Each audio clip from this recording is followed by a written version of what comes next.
Sachin, thanks so much for joining me today. You know, we are in an interesting flux as far as telecom is concerned. Technology is leapfrogging. There's a huge potential of growth through this as a medium. As someone who sits in the ministry, what's the mandate that you have to look forward to this kind of interesting phase? You know, India has gone through a lot of changes in the last decade and a half.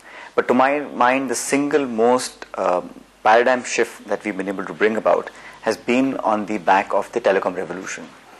In the year 95, there were 2 telephone lines per 100 people. Today, there are 74 telephone lines per 100 people. So there is a quantum increase in the proliferation of telecom services. And when I say telecom services, I think the whole area has broadened. It's not just about landline or mobile phones. It's also about information, communication technologies.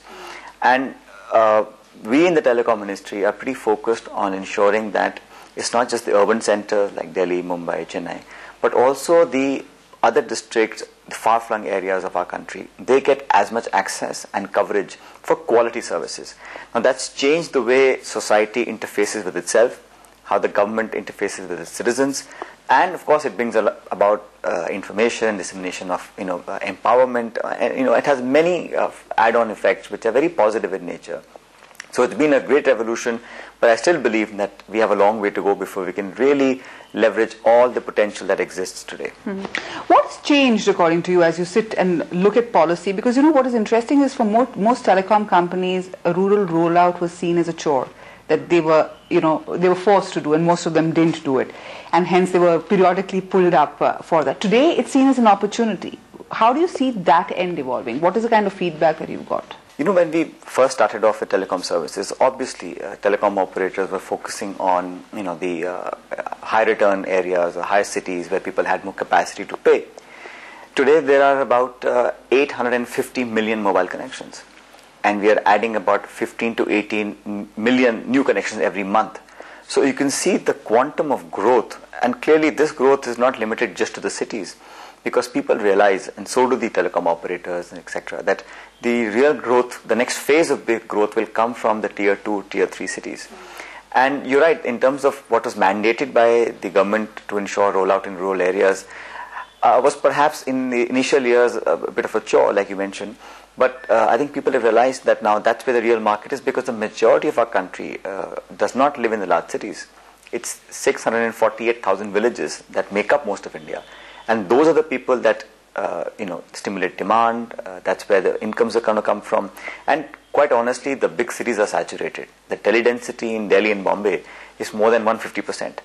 It's the rural areas where the tele-density is about 34-35%. So there's still a wide gap. But I think the real growth is going to come from those areas. Companies realize it, and that's why they focus attention on rural rollout. So when you set policy, what is the consideration right now? Because what is also interesting is that we are in a confluence point where you have the UID rolling out, you have e-governance, and a lot of stuff moving to the net and web-based side, and you have communications and telecom, probably interfacing with far more people. So it becomes an interministerial thing. It becomes how you can get all these things into one, speak the same language, so to say. So how are you dealing with that? In the new telecom policy, to my mind, it's going to be a policy that's being made after 12 years since the last policy was made. Sure. So the landscape has changed. The telecom space in '99 in India was different than what it is today. So we are looking at 3 things primarily. One, it's about the spectrum. Now, spectrum is very scarce. It's a national resource. It's an asset of the people of India. We as government are mere custodians of it. So we must realize reasonable revenue from this scarce national resource. I mean, that point is well on the table. The second point is that the industry, which has contributed so much to the growth, it must remain on a robust growth mode. The industry must be viable, must be profitable, so that it can expand, it can reinvest the money, plow back the money. And third, and the most important part, is that we must, as government, be able to provide to our citizens the best possible ICT telecom services at the cheapest possible price. I mean, that's the hallmark of the policy that we are going to come out with. Sachin, it's great to have this mandate, and I think, this is what pretty much everybody agrees with, but at this juncture, when you need that massive rollout and that massive focus, you also have a situation where most telecom companies are saying we're completely, cash-strapped, so to say. In that context, is it more imperative that the kind of revenue that you get from the rural area gets richer by the kind of content that drives it?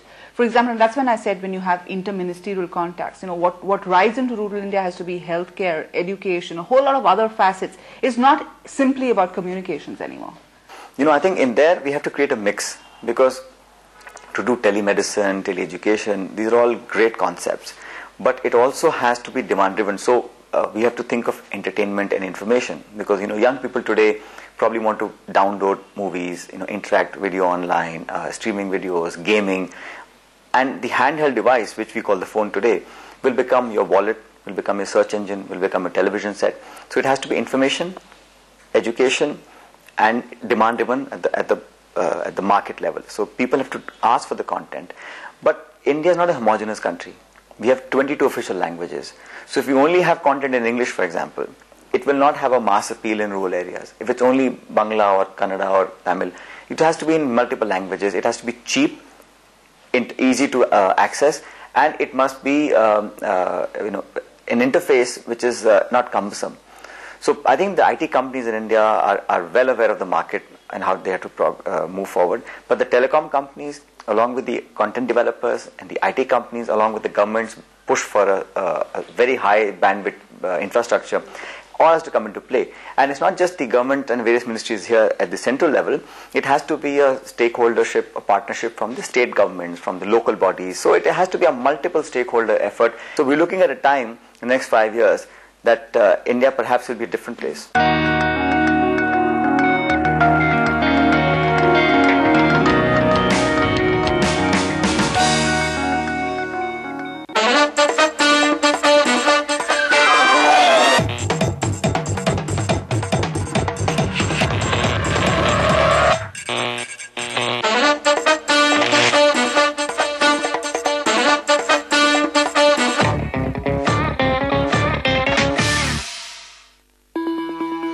Brought to you by Nokia, connecting people.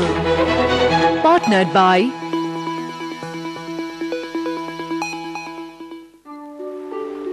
It all came back to me on my 50th birthday. It keeps coming back to me at night, in my dreams.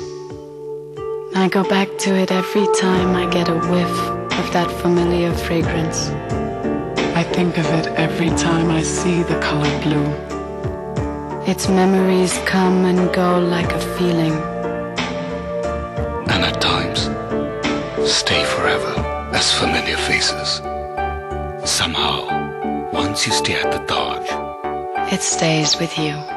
Cheating with her second-grade best friend. Cheating with his young stepmom. Cheating with her identical twin sister. Prepare to get caught. No one escapes the hawk-eyed surveillance cameras. I don't think this is fair. If you weren't cheating, we wouldn't be here. Yeah, whatever. Cheaters, Monday to Thursday, 9:30 p.m. Only on Spark. Few people in life have what it takes to be known from the unknown. I actually wanted to be a doctor. Challengers who became champions. We are trying to create something which doesn't exist. There are certain things which you just can't compromise on. If you're really passionate about what you do, somebody comes somewhere to help you out. Meet those who walked on the road less traveled and emerged victorious. Bloomberg UTV presents The Date, Pathbreakers.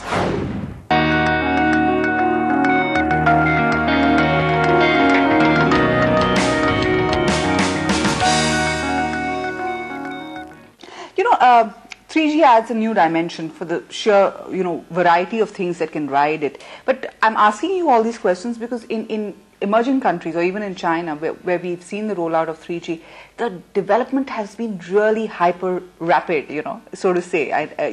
In that context, are we ready for that kind of surge ahead? Because right now, the sense that I'm getting from various stakeholders is that you're still trying to figure out how the permutations and combinations are going to work. I mean, somewhere it's a chicken and egg situation, especially in terms of content. That could be, but again, I'm a firm believer that the Indian marketplace, the Indian consumers, the Indian population is second to none when it comes to intelligence, sophistication, and being demanding. So the product development has to take into mind the nuanced sensitivities of the Indian landscape as far as the market is concerned. It's not as homogeneous as US or China. That's why it's more challenging to develop specified geographies, social groups, unke liye content banana. It's a challenging job. But 5 years ago, if you told someone that India will have 1 billion mobile handsets in 6 years' time, no one would have believed you. These expectations were never ever even fathomed. So I really put my money on the Indian market, the Indian entrepreneurs, and the spirit in which we are able to innovate and create things that are going to change and make a difference to people's lives. So the 3G rollout, the BW rollout, and the other more important thing is that as government, we are completely technology agnostic. And there is no denial or favor of any technology. Now, whether it's mobile telephony or is it internet or broadband, it does not matter. Let the market forces decide what prevails. We are giving the regulatory environment for competition to take place, for content developers to come, for IT companies to create infrastructure, for mobile services to be further expanded, and it's up to the market. So let everybody come and display what they've got the best, and why must the Indian consumers get second best? Markets will be their own trigger for the evolution of this. It has been. Yeah, it has been. So we believe in complete neutrality in terms of technology. Let's talk about NTP 2011. That's the big thing people are waiting for. The last NTP 99, the fact that it went revenue sharing was a huge boost to the industry. Now they're looking at the next trigger. What could that next trigger be, according to you? Well, first of all, we've decided to delink the licenses from the spectrum. And like I said earlier, spectrum is something that they must be a mechanism to have a market-driven price for it. So people must pay for that because it's the people's asset. Having said that, we have also looked at allowing mergers and acquisition to take place. So there's consolidation, ensuring enough competition so that prices remain competitive. The 3G auction took place last year. The 3G auction, along with the BWA spectrum auction, realized for the government of India 1,06,000 crores. It was the first time we had an ascending e-auction on the internet. World over, people have praised the way that we went about and did our job, especially in the auction front. So the new telecom policy, will certainly look at these issues of spectrum pricing, of spectrum sharing, trading, mergers and acquisition, commitment on behalf of the operators to roll out into areas that have so far perhaps not been touched.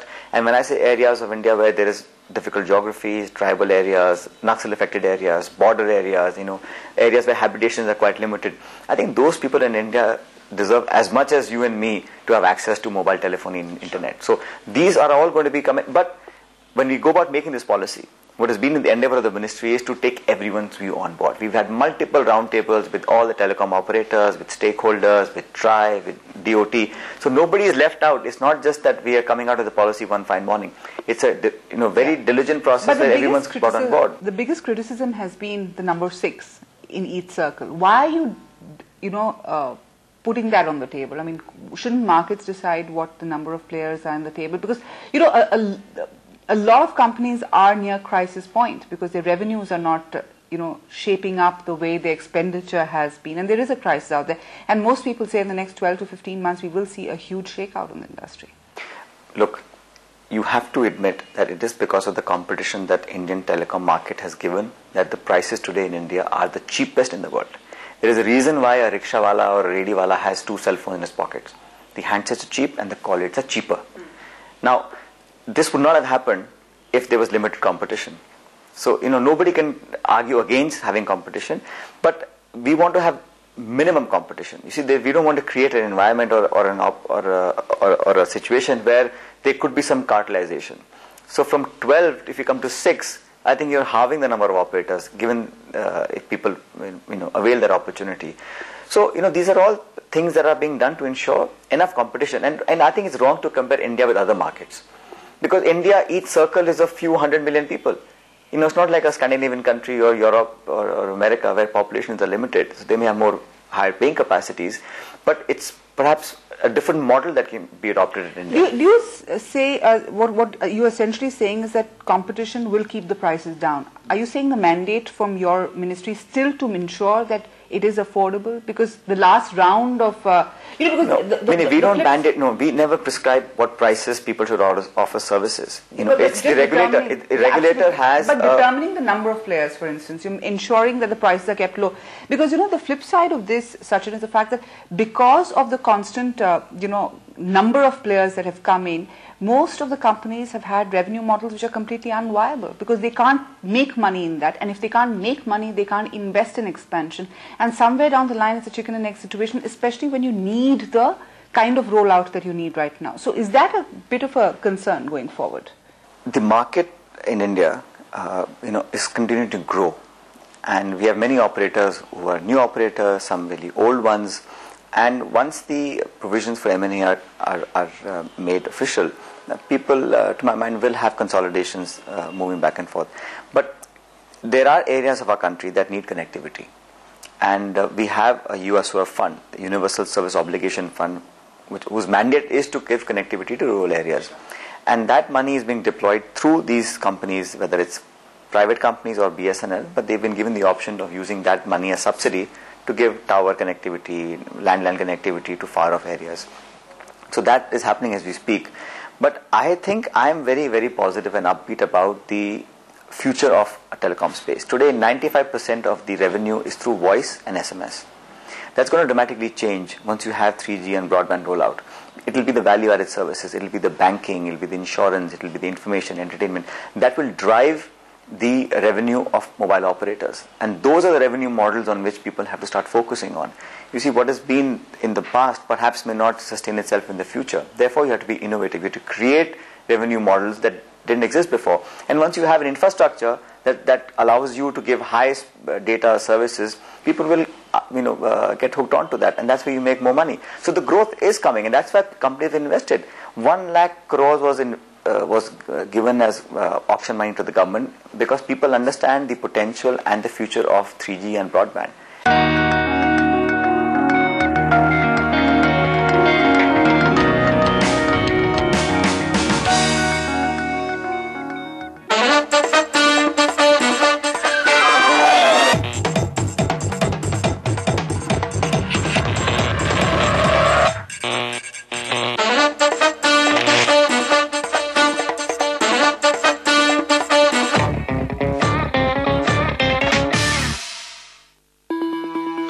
Brought to you by Nokia, connecting people. Partnered by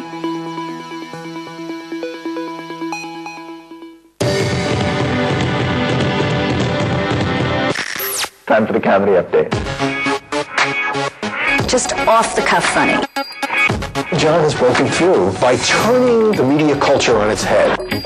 He's not afraid. I understand you want to make finance entertaining, but it's not a game. Watch what made an eccentric stand-up comedian America's most sought-after television host. The Glenlivet Books and Bloomberg UTV present Game Changers. Brought to you by the Glenlivet Books. In association with Genius and Gorgeous, the stunning new Corolla Altis.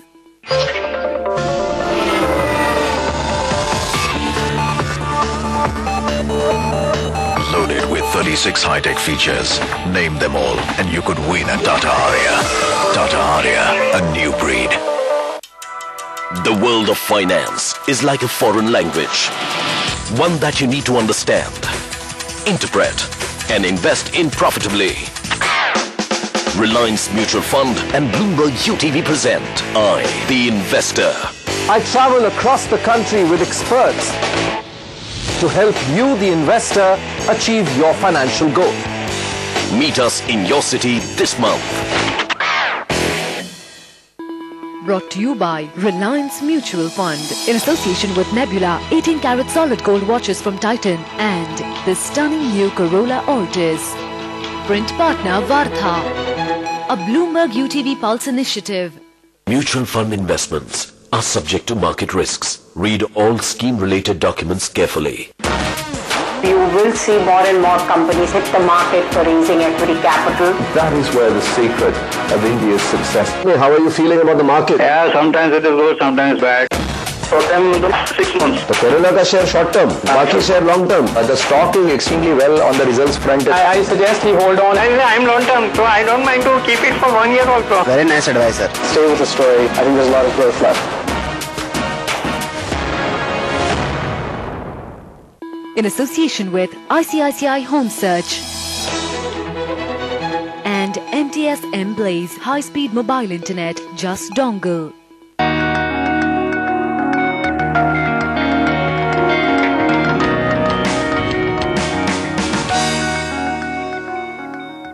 But the other constraint, and over the last 1 year, has been the scam and what it has meant for the sector, the negative publicity it's got. Sachin, do you think it's been a setback for the industry that should have been focusing purely on the rollout, on the very, very challenging work on the ground, and you think that's a constant missive that you're getting? Well, I think whatever's happened in the past is there for all to see, and I think the way I want to look at it is that if any wrongdoing has been detected, whether it's been brought to the notice of the government inside the Parliament House or outside, there has been no denial of any sort. We've asked for investigations, and all investigating agencies have been told to do their job. And no less than the Prime Minister has himself said that if anyone is found guilty of wrongdoing, he or she, no matter how high a ranking official or a politician may be, will be taken to task in the most strictest fashion. So that's very clear, and you've seen the last few months there's been a flurry of activity, and the results are there for you to see. We have to now look forward as to where do we go from here. We've had tremendous growth. The telecom sector, the IT sector is something that we really are proud of as a country. There could be a few glitches on the way to have for us to have gotten here. But now we have to look as government, as society, as industry, as a nation to move forward. From 2011 onwards, how do we go with a forward momentum, with a positive attitude to create a better tomorrow for most of our citizens? And for that, I think the Telecommunications Ministry and the IT Ministry have a very, very crucial role to play. What are the lessons learned from what we've seen happen in the 2G scam? I mean, the whole process of transparency in regulation, this is something that you've alluded to in this conversation.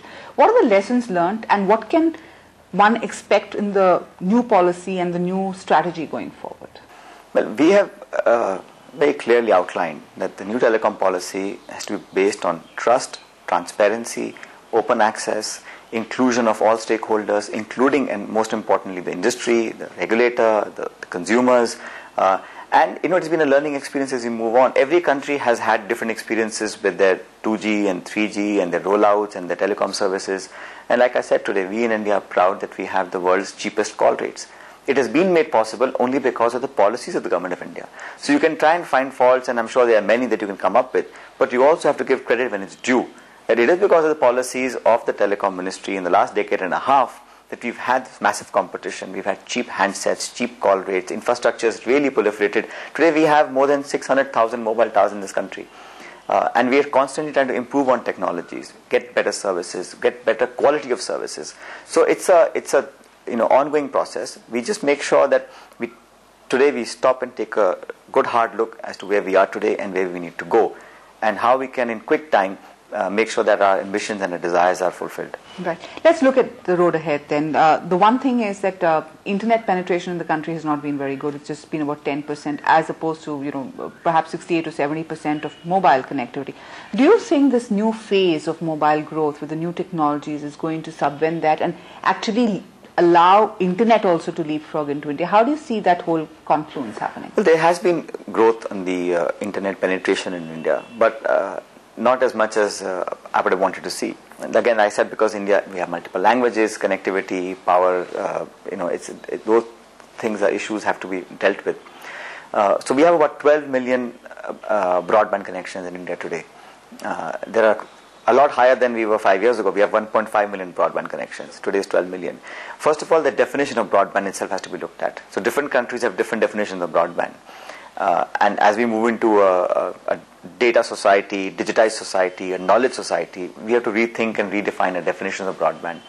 But internet penetration at 9%, 10% does not suffice the requirements that we have for the future. For us to be an economy that is a 21st century economy, a society that is forward-looking, that reflects the youth of this country, internet penetration has to go up by leaps and bounds. And that is going to happen only when we go wireless.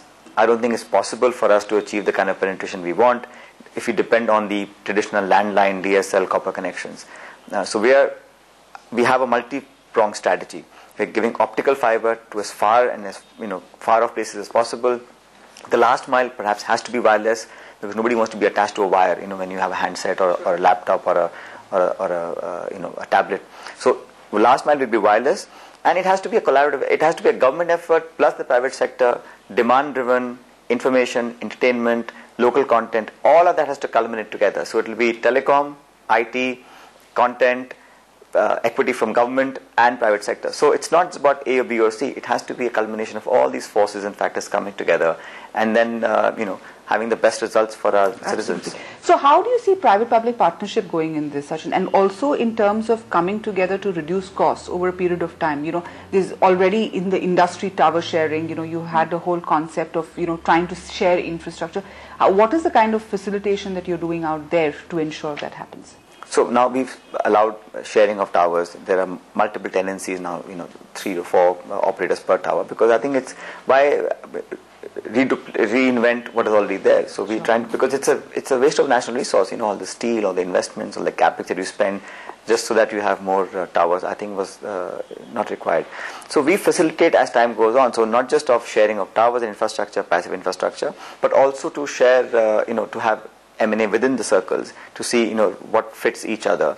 So we play a role of a facilitator, a role of ensuring that changes happen as and when required. We're not there to mandate to the industry what is to be done. I think they know the job best. They know how to do business development. The companies know how to market themselves, how to sell products, based on the fine needs of the people, how to fine tune that. That's their job. But we want to just make sure that we are there backing them fully to make sure that they continue to grow and deliver the best content at the best prices to the people of India. Last question, I started by saying that we are in a cusp where, technology is leapfrogging, a lot of it is riding on it, a lot can be done, the potential is huge. By the end of your tenure, in the next couple of years, you're saying that we'll probably have a new policy by the end of this year. How do you see the landscape, Sachin? Because, technology is one thing that kind of has a cataclysmic impact across development. How do you see it panning out? Well, technology changes every few weeks, and there are many issues that in the ministry we have to think about. It's not just about giving connectivity or having a new telecom policy, but in the IT space, the issues of cybersecurity, issues of making sure that things like identity theft, financial fraud, online security, cybersecurity, because that's all changing. Everybody understands the needs and the real crucial requirement to have a safe telecom space. So I think that once we move on this new telecom policy, which is then now in a few months of time declared, and we implement that on the ground, you will see lots of new changes happening. You will see a move towards value-added services being really the growth area. Electronics, hardware, we keep talking about IT as an industry, and we think of software. So we exported $77 billion worth of software last year. But our IT hardware requirement, today it's $44 billion. By 2020, it will be $400 billion. So manufacturing also something we need to focus on, and we in the government are very, very conscious of the fact that the manufacturing policy has to be put in place that encourages local manufacturing. Telecom equipment, why should we depend on importing all of it or most of it?